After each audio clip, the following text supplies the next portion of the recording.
முதலமைச்சர் மு.க.ஸ்டாலின் தலைமையிலான தமிழ்நாடு அமைச்சரவையில் மாற்றம் செய்யப்பட்டிருக்கிறது.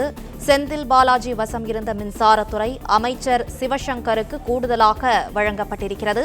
மேலும் பொன்முடி வசம் இருந்த வனத்துறை அமைச்சர் ராஜகண்ணப்பனுக்கு கூடுதலாக வழங்கப்பட்டிருக்கிறது. செந்தில் பாலாஜி வசம் இருந்த மதுவிலக்கு மற்றும் ஆயத்தீர்வைத்துறை அமைச்சர் முத்துசாமிக்கு கூடுதலாக வழங்கப்பட்டிருக்கிறது. அமைச்சர்களின் செந்தில் பாலாஜி மற்றும் பொன்முடியின் ராஜினாமாவை ஆளுநர் ஆர்.என். ரவி ஏற்றிருக்கிறார். மேலும் தமிழக அமைச்சரவையில் மனோ தங்கராஜ் மீண்டும் இடம்பெற்றிருக்கிறார். முதலமைச்சர் மு.க.ஸ்டாலின் தலைமையிலான தமிழ்நாடு அமைச்சரவையில் மாற்றம் செய்யப்பட்டிருக்கிறது. தமிழக அமைச்சரவையில் மீண்டும் மனோ தங்கராஜ் இடம்பெற்றிருக்கிறார். நாளை மாலை 6 மணிக்கு ஆளுநர் மாளிகையில் பதவியேற்பு விழா நடைபெறும் என்றும் தெரிவிக்கப்பட்டிருக்கிறது. கூடுதல் விவரங்களை செய்தியாளர் ராஜகுமரன் வழங்க கேட்கலாம். ராஜகுமரன், வணக்கம். மேலும் விவரங்களை சொல்லுங்க. தமிழக அமைச்சரவை மீண்டும் ஒரு முறை மாற்றி அமைக்கப்பட்டிருக்கின்றது. அமைச்சரவையிலே 2 முக்கியமான அமைச்சர்கள் விடுவிக்கப்பட்டிருக்கின்றார்கள். அவர்களுடைய ராஜினாமா கடிதம் ஏற்கப்பட்டதாக இந்த அறிவிப்பில் வெளியிடப்பட்டிருந்தாலும் அவர்கள் விடுவிக்கப்பட்டிருக்கின்றார்கள் என்ற அடிப்படையில் தான் எடுத்துக்கொள்ள முடியும். ஏனென்றால் செந்தில் பாலாஜி அவர்களை பொறுத்தவரை உச்ச நீதிமன்றம் கடுமையான கண்டனங்களை தெரிவித்திருந்தது அவர் அமைச்சராக தொடர்வதற்கு.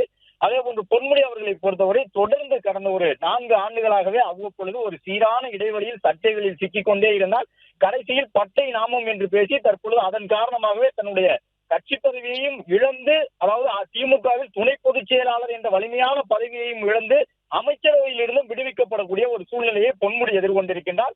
அந்த அடிப்படையில் மூத்த அமைச்சர்களாக திமுகவில் வலம் வந்த செந்தில் பாலாஜியும் பொன்முடியும் தற்போது முதல் சட்டமன்ற உறுப்பினர் என்ற நிலைக்கு சென்றிருக்கின்றார்கள். இதே ஆட்சியில் நீதிமன்ற வழக்கு காரணமாக இருவருமே சில ஆண்டுகளுக்கு முன்பு, அதாவது ஒரு ஆண்டுக்கு முன்பு இதே போன்ற ஒரு சூழ்நிலையை எதிர்கொண்டார்கள்.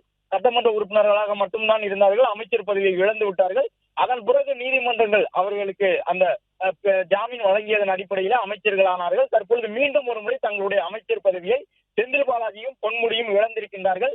அதே நேரம் கன்னியாகுமரி தொகுதியினுடைய மனோ தங்கராஜ் அவர்கள் மீண்டும் அமைச்சரவைக்குள் அடியெடுத்து வைக்கின்றார். அவர் மீது மீண்டும் ஒரு முறை அவருக்கான நம்பிக்கையோடு வாய்ப்பை முதலமைச்சர் கொடுத்திருக்கின்றார். மனோ தங்கராஜை மீண்டும் அமைச்சரவைக்குள் ஈர்த்துக் கொள்வதற்கான ஒரு பரிந்துரையை ஆளுநர் வசம் முதலமைச்சர் கொடுத்திருக்கின்றார். அந்த பரிந்துரை ஏற்கப்பட்டிருக்கின்றது.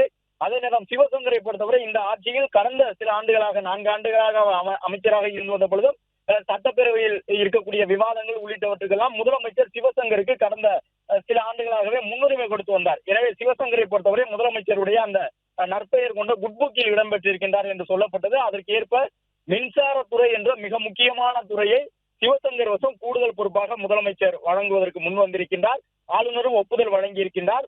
அந்த போக்குவரத்து துறையின் அமைச்சராக இருக்கக்கூடிய சிவசங்கர் தற்பொழுது கூடுதல் துறையாக மின்சாரத்துறையும் பெற்றிருக்கின்றார். இதன் மூலமாக அவருக்கான அந்த முக்கியத்துவம் அமைச்சரவையிலே உயர்ந்திருக்கின்றது. அரியலூர், பெரம்பலூர் மாவட்டத்தினுடைய ஒரு பிரதிநிதியாக பார்க்கப்படக்கூடிய சிவசங்கருக்கு அந்த முக்கியத்துவம் உயர்ந்திருக்கின்றது. அதே போன்று மூத்த அமைச்சர் ஈரோடு முத்துசாமி என்று அறியப்படக்கூடிய முத்துசாமி அவர்களுடைய வசம் மீண்டும் ஒரு முறை அந்த ஆயத்தீர்வைத்துறை, மதுவிலக்குத்துறை உள்ளிட்டவை எல்லாம் சென்றிருக்கின்றன. ஏற்கனவே செந்தில் பாலாஜி இந்த ஆட்சியிலே நீதிமன்ற வழக்கு காரணமாக சிறைக்கு சென்றதன் காரணமாக மூத்த அமைச்சரான முத்துசாமி வசம் தான் மதுவிலக்கு மற்றும் ஆயத்தீர்வைத்துறை ஒதுக்கப்பட்டது. அந்த துறை மீண்டும் அவர் வசம் கூடுதல் பொறுப்பாக வழங்கப்பட்டிருக்கின்றது. அதே நேரம் ராஜகண்ணப்பனை பொறுத்தவரை பால்வளத்துறை அமைச்சராக இருக்கின்றார். அவரிடம் பொன்முடி வசம் இருந்த வனம் மற்றும் காதி என்ற 2 முக்கிய துறைகளும் அமைச்சர் ராஜகண்ணப்பன் வசம் கூடுதல் பொறுப்புகளாக ஒப்படைக்கப்பட்டிருக்கின்றன. பத்மநாபபுரம் தொகுதியினுடைய சட்டமன்ற உறுப்பினராக இருக்கக்கூடிய மனோ தங்கராஜ் அமைச்சரவையில் இருந்து கடந்த முறை விடுவிக்கப்பட்டிருந்தால் மீண்டும் அவரை அமைச்சரவைக்கு உள்ளாக ஈர்த்துக் கொள்வதற்கு முதலமைச்சர் முன் வந்திருக்கின்றார். ஆளுநரும் ஒப்புதல் வழங்கியிருக்கின்றார். அவருக்கான துறை என்ன என்பதும் தெரிய வரும். மனோ தங்கராஜ் மீண்டும் அமைச்சராகின்றார். நாளை திங்கட்கிழமை மாலை 6 மணி அளவில் ஆளுநர் மாளிகையில் பாரதியார் அரங்கில் இந்த பதவியேற்பு விழா நடைபெற இருக்கின்றது. 2 பேர் முக்கியமாக பொன்முடி அவர்களும் செந்தில் பாலாஜி அவர்களும் அமைச்சரவையிலிருந்து விடுவிக்கப்பட்டிருக்கின்றார்கள் என்பதுதான் இதில் மிக முக்கியமான செய்தி. அதே போன்று மனோ தங்கராஜை மீண்டும் ஒரு முறை அமைச்சரவைக்கு உள்ளாக முதலமைச்சர் கொண்டு வந்திருக்கின்றார். ஏற்கனவே ஆவடி நாசரும் இதே போன்று இந்த ஆட்சி காலத்தில் அமைச்சரவையிலிருந்து நீக்கப்பட்டார். அதன் பிறகு ஒரு குறிப்பிட்ட காலம் அவருடைய பணிகளை பார்த்த பிறகு மீண்டும் அவருக்கு ஒரு மறுவாய்ப்பினை முதலமைச்சர் வழங்கியிருந்தார். அதே போன்று தற்பொழுது மனோ தங்கராஜுக்கு ஒரு வாய்ப்பினை வழங்கியிருக்கின்றார். ஏனென்றால் கன்னியாகுமரி அந்த பகுதியில் இருக்கக்கூடிய கன்னியாகுமரி மாவட்டத்திலே மனோ தங்கராஜ் மிக முக்கியமான ஒருவராக இருந்தார். ஐடி துறையினுடைய அமைச்சராக இருந்தார். கன்னியாகுமரி மாவட்டத்திற்கே பிரதிநிதித்துவம் இல்லாதது போன்ற ஒரு சூழல் ஏற்பட்டது. இந்த நிலையில்தான் ஒரு ஆண்டின் சட்டமன்ற தேர்தலை எதிர்கொள்ள இருக்கின்றார்கள். அந்த அடிப்படையில் மனோ தங்கராஜ் அவர்கள் மீண்டும் அமைச்சரவைக்கு உள்ளாக ஈர்க்கப்பட்டிருக்கின்றார். சிவசங்கரை பொறுத்தவரை சிவசங்கருக்கு கூடுதலாக அந்த போக்குவரத்து துறை அமைச்சரிலிருந்து மின்சாரத்துறை அமைச்சராக கூடுதல் பொறுப்பு வழங்கப்பட்டிருக்கின்றது. அதே போன்று மூத்த அமைச்சர் முத்துசாமி வசம் கூடுதலாக இந்த பொறுப்பு வழங்கப்பட்டிருக்கின்றது. மதுவிலக்கு மற்றும் ஆயத்தீர்வைத்துறை அமைச்சர் முத்துசாமி வசம் கூடுதலாக ஒப்படைக்கப்பட்டிருக்கின்றது. அமைச்சர் ராஜ கண்ணப்பன் வசம் கூடுதலாக வனம் மற்றும் காதித்துறை ஒப்படைக்கப்பட்டிருக்கின்றது. இனிமேல் அமைச்சர் சிவசங்கரை பொறுத்தவரை போக்குவரத்து துறை மற்றும் மின்சாரத்துறை அமைச்சர் என்று அமைச்சரவையிலே அறியப்படுவார். அதே போன்று முத்துசாமி அவர்களை பொறுத்தவரை வீட்டு வசதி மற்றும் மதுவிலக்கு ஆயத்தீர்வைத்துறை அமைச்சராக அறியப்படுவார். ராஜகண்ணப்பனை பொறுத்தவரை வனம் மற்றும் காதித்துறை அமைச்சராக இனிமேல் அறியப்படுவார் என்ற தகவலையும் தெரிவித்திருக்கின்றார்கள். அதே போன்று மனோ தங்கராஜ் அவர்களுக்கான துறை என்ன என்பது நாளை தெரியக்கூடும். அதற்கு முன்பாகவே இன்னும் சற்று நேரத்தில் அதற்கான தகவலும் கிடைத்துவிடும். மற்றபடி நாளை 6 மணி அளவில் ஆளுநர் மாளிகையினுடைய பாரதியார் அரங்கிலே இந்த பதவியேற்பு விழா நடைபெற இருக்கின்றது. சட்டமன்ற தேர்தலுக்கு இன்னும் ஓராண்டு காலம்தான் இருக்கின்றது. திமுக பெரிய அளவில் தயாராகி வருகின்றது. இந்த நிலையில் செந்தில் பாலாஜி மேற்கு மாவட்டத்தினுடைய திமுகவின் மிக முக்கிய நபராக இருந்தார். கிட்டத்தட்ட மேற்கு மண்டலத்துக்கான ஒட்டுமொத்த தேர்தல் பணியும் செந்தில் பாலாஜி மீதுதான் இருந்தது. ஆனால் அவருக்கு அமலாக்கத்துறை வழங்கியிருந்த அந்த நீதிமன்றம் வழங்கியிருந்த ஜாமீனை எதிர்த்து அமலாக்கத்துறை கடுமையான வாதத்தை முன்வைத்திருந்தது. கடந்த 4 நாட்களுக்கு முன்பாக அடுக்கடுக்காக உச்சநீதிமன்றம் செந்தில் பாலாஜியை நோக்கி கேள்வி எழுப்பியிருந்தது. ஒன்று, நீங்கள் விரும்பக்கூடிய அமைச்சர் பதவியில் தொடரலாம், அல்லது நாங்கள் உங்கள் ஜாமீனை ரத்து செய்துவிட்டு உங்களை சிறைக்கு உள்ளே மீண்டும் கொண்டு வந்து விடுவோம் என்பதாக ஒரு கண்டனத்தை உச்சநீதிமன்றம் பதிவு செய்திருந்தது. நன்னடத்தை அடிப்படையில் அவருக்கு ஜாமீன் வழங்கவில்லை. நீண்ட காலம் சிறையில் இருந்தார் என்ற அடிப்படையில் ஜாமீன் வழங்கினோம். ஆனால் ஜாமீன் வாங்கி கொண்டு சென்றவுடன் 2 நாளிலே நீங்கள் அமைச்சராகிவிட்டீர்கள். அமைச்சராகிவிட்டு தற்பொழுது அந்த வழக்கிலே சாட்சிகளை கலைத்துக் கொண்டிருக்கின்றீர்கள். எனவே மீண்டும் நீங்கள் தொடர்ந்து இவ்வாறு செய்து கொண்டிருந்தால் ஜாமீனை ரத்து செய்து சிறைக்கு உள்ளே அனுப்ப வேண்டிய சூழ்நிலை ஏற்படும் என்பதாக உச்சநீதிமன்றம் எச்சரித்திருந்தது. அதை தொடர்ந்துதான் நாளைய தினம்தான் இறுதி கெடு. செந்தில் பாலாஜி அவர்கள் அமைச்சர் பதவியை ராஜினாமா செய்வதற்கான இறுதி கெடுவை நாளைய தினத்திற்கு வழங்கியிருந்தது உச்சநீதிமன்றம்.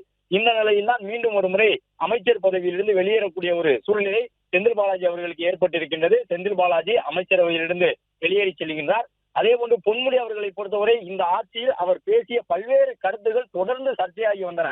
அதிலும் குறிப்பாக பெண்களுக்கான அந்த மகளிர் பேருந்து தொடர்பாக அவர் கூறியிருந்த ஒரு கருத்து மிகப்பெரிய சர்ச்சையை ஏற்படுத்தியிருந்தது. பொதுக்குழு நடந்த பொழுது முதலமைச்சர் அவர்களே பொன்முடி அவர்களைத்தான் மறைமுகமாக குறிப்பிட்டு ஒரு சில மூத்த அமைச்சர்கள் பேசக்கூடிய செய்திகள் எனக்கு மிகப்பெரிய மன தாங்கலாக இருக்கின்றன.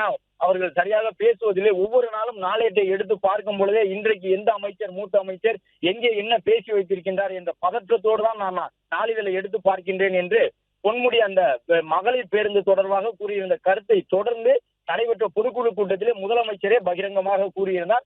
அந்த அளவு பொன்முடியினுடைய கருத்துகள் கிட்டத்தட்ட 3 மாதங்களுக்கு ஏதேனும் ஒரு சர்ச்சையில் சிக்கிக்கொண்டே இருந்தார். மூத்த அமைச்சர் என்ற அடிப்படையிலே அவரை ஒரு சில அறிவுறுத்தல்களை உள்ளரங்க கூட்டங்களிலே முதலமைச்சர் மூத்த அமைச்சர்கள் சரியாக நடந்து கொள்ள வேண்டும், பேசும்பொழுது கவனத்தோடு இருக்க வேண்டும் என்று உள்ளரங்க கூட்டங்களிலே முதலமைச்சர் தொடர்ந்து அறிவுறுத்தி வந்ததாகவும் எச்சரித்து வந்ததாகவும் கூறப்பட்டது. ஆனால் அதையும் கடந்த சில நாட்களுக்கு முன்பு திராவிடர் விடுதலை கழகம் என்ற அமைப்பு நடத்திய ஒரு கூட்டத்திலே பொன்முடி பேசியிருந்த ஒரு கருத்து மிகப்பெரிய சர்ச்சையை ஏற்படுத்தியிருந்தது. சைவத்தை பின்பற்றக்கூடியவர்களையும் வைணவத்தை பின்பற்றக்கூடியவர்களையும் மிகப்பெரிய மன வருத்தத்தை உண்டாக்கக்கூடிய விதமாக பொன்முடி அவர்கள் பேசியிருந்த கருத்து. அதன் தொடர்ச்சியாக துணை பொதுச் செயலாளர், திமுகவிலே மிக மிக மிக வலிமையான ஒரு பொறுப்பு துணை பொதுச் செயலாளர் பொறுப்பு, அந்த பொறுப்பிலிருந்து பொன்முடி விடுவிக்கப்பட்டார். அப்பொழுதே கேள்வி எழுப்பப்பட்டது, அமைச்சரவையிலிருந்து விடுவிக்காமல் நீங்கள் கட்சி பொறுப்பில் இருந்து மட்டும் விடுவிக்கின்றீர்கள் என்று கனிமொழி உள்ளிட்டவர்களிடம் கேட்கப்பட்டது. ஒரு தவறுக்கு ஒரு முறைதான் தண்டனை கொடுக்க முடியும், நாங்கள் கட்சி பதவியை விட்டு நீக்கிவிட்டோம், இந்த தண்டனை போதுமானது, ஒரு தவறுக்கு 2 தண்டனை கொடுக்க நாங்கள் விரும்பவில்லை என்று கனிமொழி அவர்கள் எல்லாம் கூறியிருந்தார். ஆனால் தற்பொழுது 2 தண்டனையை திமுக பொன்முடி அவர்களுக்கு வழங்கிவிட்டது. கட்சி பதவியையும் அவரிடமிருந்து பறித்துக் கொண்டிருக்கின்றனர். அதே போன்று அமைச்சர் பொறுப்பிலிருந்தும் அவர் விடுவிக்கப்பட்டிருக்கின்றார். எனவே பொன்முடி சட்டமன்ற உறுப்பினர் என்ற அளவில் தான் தற்போது இருக்கின்றார்.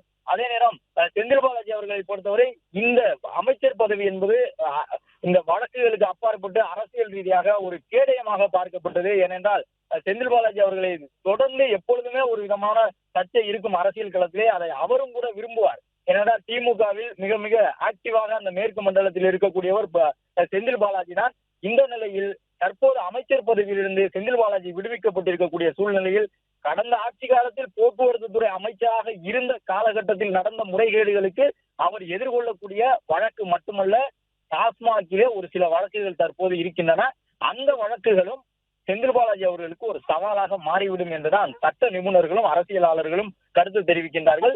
ஏனென்றால் அவர் அமைச்சர் பதவியில் இருக்கும் பொழுது அது ஒரு வகையில் ஒரு கவசமாக பாதுகாப்பாக இருக்கும் வழக்கை எதிர்கொள்ளக்கூடிய சூழ்நிலையிலே. ஆனால் தற்போது இருக்கக்கூடிய நிலையில் அவர் ஒரு சட்டமன்ற உறுப்பினர் தான் என்பதன் காரணமாக செந்தில் பாலாஜி அவர்களை பொறுத்தவரை அவர் அந்த டாஸ்மாக் வழக்கையும் சற்று சவால் நிறைந்ததாகவே அந்த சட்டமன்ற தேர்தலுக்கு முன்பாக எதிர்கொள்ள வேண்டியிருக்கும் என்று சொல்லுகின்றார்கள். எனவே நாளைய தினம் உச்ச நீதிமன்றத்திலே செந்தில் பாலாஜி தரப்பில் தாக்கல் செய்ய போகின்ற அந்த பதில் மனு என்ன மாதிரி இருக்கும், அடுத்தடுத்து டாஸ்மாக் வழக்கு தமிழக அரசியல் களத்திலே நீதிமன்றத்திலே எப்படியெல்லாம் எதிரொலிக்க போகின்றது என்பது ஒரு மிகப்பெரிய எதிர்பார்ப்பை ஏற்படுத்தி இருக்கின்றது. அதே நேரம் பொன்முடி அவர்களும் விடுவிக்கப்பட்டிருக்கின்றார், செந்தில் பாலாஜி அவர்களும் விடுவிக்கப்பட்டிருக்கின்றார். இந்த அறிக்கையை படி பார்த்தோம் என்றால் அவர்கள் தங்களுடைய ராஜினாமா கடிதத்தை வழங்கினார்கள். முதலமைச்சர் வாயிலாக அது ஆளுநருக்கு தெரியப்படுது. அந்த ராஜினாமா ஏற்றுக்கொள்ளப்பட்டது என்று பார்க்க முடியும். ஆனால் பொன்முடி அவர்களை பொறுத்தவரை அவர் விரும்பி அந்த ராஜினாமா வழங்கி இருப்பாரா என்பது தமிழக அரசியல் களத்தை நோக்கக்கூடிய அனைவருக்குமே தெரிந்திருக்கும். செந்தில் பாலாஜி அவர்களையும் பொறுத்தவரை அவர் அமைச்சராக இருப்பதற்கே விரும்பினார். ஆனால் உச்ச நீதிமன்றம் கடந்த 3 நாட்களுக்கு முன்பு கடுமையான விமர்சனங்களை முன்வைத்திருந்தது. ஏனென்றால் இந்த வழக்கு போக்குவரத்து துறை முறைகேடு வழக்கு உச்ச நீதிமன்றத்தில் விசாரணைக்கு வந்தபொழுது பொன்முடி தரப்பில் அமைச்சர் செந்தில் பாலாஜி அவர்கள் அமைச்சராக இருந்த தருணத்தில் செந்தில் பாலாஜி தரப்பில் ஆஜராகாமலேயே இருந்தார்கள். 1-2 முறை நீதிமன்றம் அறிவுறுத்தி இருந்தது வழக்கில் நீங்கள் ஆஜராக வேண்டும் என்று. ஆனால் அவர் தரப்பில் முறையாக ஆஜராகவில்லை. தனியாக ஒரு நோட்டீஸ் வழங்கினால்தான் நாங்கள் எங்கள் தரப்பு வாதத்தையே முன்வைப்போம் என்று செந்தில் பாலாஜி தரப்பு மூத்த வழக்கறிஞர்கள் கபில் சிபல், முகில் ரோத்தகி என்று 2 பேருமே மிக மிக மூத்த வழக்கறிஞர்கள், தேசிய அளவில் பெயர் பெற்ற வழக்கறிஞர்கள் முகில் ரோத்தகி மற்றும் கபில் சிபல் அவர்கள் தான் செந்தில் பாலாஜிக்காக வழக்கில் ஆஜரானார்கள். ஆனால் அப்படி இருந்தும் கூட உச்ச நீதிமன்றம் சிறப்பு நீதிமன்றத்திலே விசாரிக்கப்படக்கூடிய ஒரு வழக்கில் கூட நோட்டீஸ் கொடுத்தால்தான் நாங்கள் ஆஜராகிய வாதங்களை முன்வைப்போம் என்று சொல்லுகின்றீர்கள். உங்களுக்கு ஜாமீன் வழங்கி நாங்கள் பெரிய தவறை செய்துவிட்டோம், ஜாமீன் கொடுத்தது தவறு, நீங்கள் ஏதோ நன்னடத்தை விதி அடிப்படையில் ஜாமீன் பெற்றதை போன்று செந்தில் பாலாஜி நடந்து கொள்கிறார், நன்னடத்தை அடிப்படையில் எல்லாம் அவருக்கு நாங்கள் ஜாமீன் கொடுக்கவில்லை, நீண்ட காலம் சிறையில் இருந்து விட்டார், எனவே ஒரு அடிப்படை உரிமை என்ற அடிப்படையிலே ஜாமீனை கொடுத்தோம். ஆனால் ஜாமீனை வாங்கி கொண்டு சென்று 2 நாட்களிலே நீங்கள் ஜாமீன் விதிகளுக்கு முரணாக அமைச்சராகிவிட்டீர்கள்.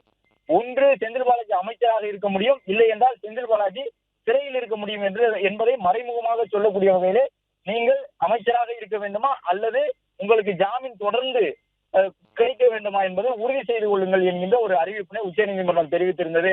அதன்படிதான் தமிழ்நாடு சட்டப்பேரவையிலே நேற்றைய தினம் ஒரு சட்ட முன்வடிவு கொண்டு வரப்பட்டது. செந்தில் பாலாஜி அவர்கள் அந்த சட்ட முன்வடிவை கொண்டு வந்திருக்க வேண்டும். ஆனால் அவருக்கு பதிலாக ரகுபதி தான் அந்த சட்ட முன்வடிவை வாசித்தார். அப்போதே நாம் பதிவு செய்திருந்தோம் அமைச்சரவையிலே மாற்றம் வரப்போகின்றது, அது உறுதியாகிவிட்டது.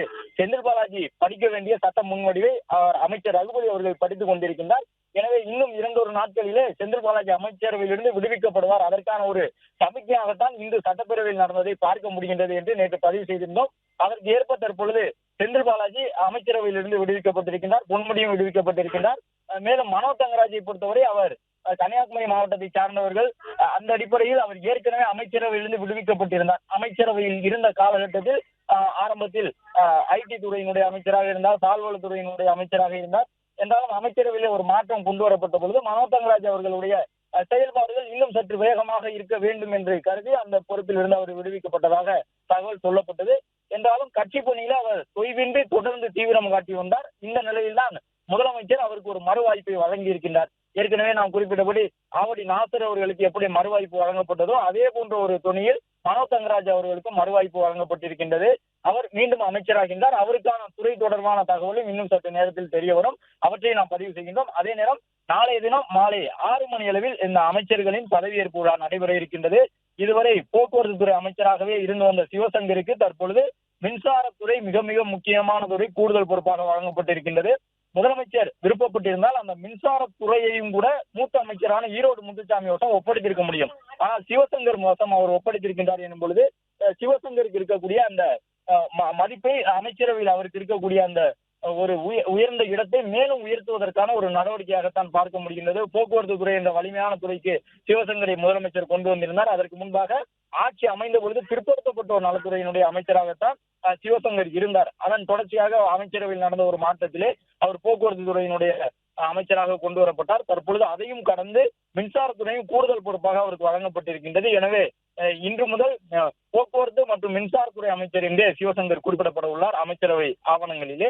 அதே போன்று மூத்த அமைச்சர் முத்துசாமியை பொறுத்தவரை இன்று முதல் அவர் ஏற்கனவே வகித்து வரக்கூடிய வீட்டு வசதி வாரியத்தினுடைய அமைச்சர் என்பதையும் கடந்து வீட்டு வசதி வாரியம், மதுவிலக்கு மற்றும் ஆயத்தீர்வைத்துறை அமைச்சர் என்ற ஒரு நிலைக்கு அவர் அமைச்சரவையிலே குறிப்பிடப்பட உள்ளார். அதே போன்று ராஜகண்ணப்பனை எடுத்துக்கொண்டால் பால்வளத்துறையினுடைய அமைச்சராக இருக்கின்றார். அவருக்கு பொன்முடி வசம் இருந்த வனத்துறை ஒதுக்கப்பட்டிருக்கின்றது. அதே போன்று காதித்துறையும் அவர் வசம் ஒப்படைக்கப்பட்டிருக்கின்றது. ராஜகண்ணப்பனை பொறுத்தவரை மூத்த அமைச்சர், முன்னாள் முதலமைச்சர் ஜெயலலிதா உள்ளிட்டவர்கள் ஆட்சி காலத்திலே அவர் அமைச்சராக இருந்தவர் கடந்த ஆட்சி காலங்களில். தற்பொழுது திமுகவிலும் அவர் ஒரு வலிமையான இடத்தில் இருக்கின்றார். சிவகங்கை மாவட்டத்துக்கான ஒரு பிரதிநிதியாக அவரை திமுக தலைமை பார்க்கின்றது.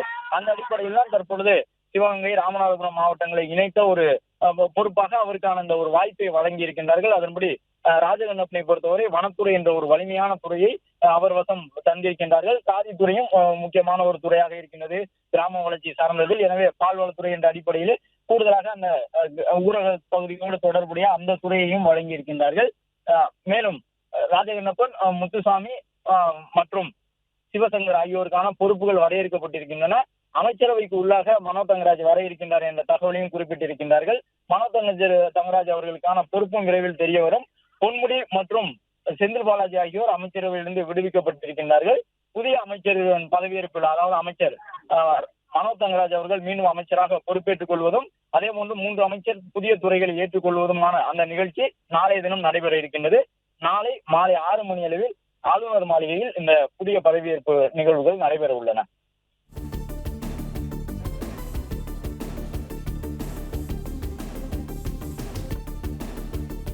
விரிவான விவரங்களுக்கு நன்றி ராஜகுமரன்.